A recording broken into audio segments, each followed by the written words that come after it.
Then you have a different sort of relationship between Sean Penn's character, Sergeant Welsh, and Jim Caviezel as Private Witt.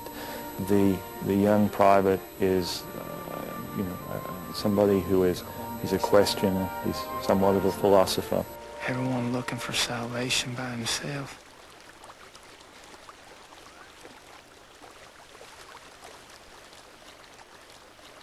Each like a coal drawn from the fire.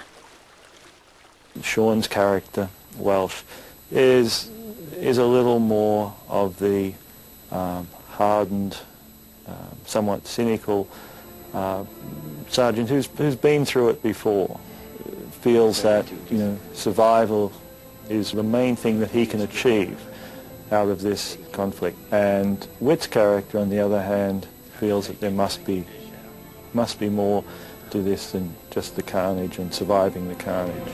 In this world, a man himself is nothing. And there ain't no world but this one. You're on there, Top. I've seen another world. What he is dealing with is his past. That we all have one. And sometimes our past can dictate what our future is going to be like. He feels he's indebted to, as far as losing his parents. He blames himself for his father's death. So he's trying to make amends with that. And that's a journey that he goes through. I wondered how it would be when I died. What if he'd like to know that this breath now was the last one he was ever going to draw? The furthest place I've ever been, and you're in a tent with no bottom and poisonous spiders and snakes and stuff around. It gets kind of cold in there, and it was always raining. In the jungle, you just stay wet, and at night it gets cold. You had to get next to a guy real close to share his body heat because it got pretty cold. Not even funny at this moment, fucking early in the morning. We did a lot of weapons training. Society that teaches us not to not only strike, hurt another person, kill another person, but not to speak ill of another man. So when they said, okay, here's a rifle, go and kill now, rocks your world, and many of them had to do that.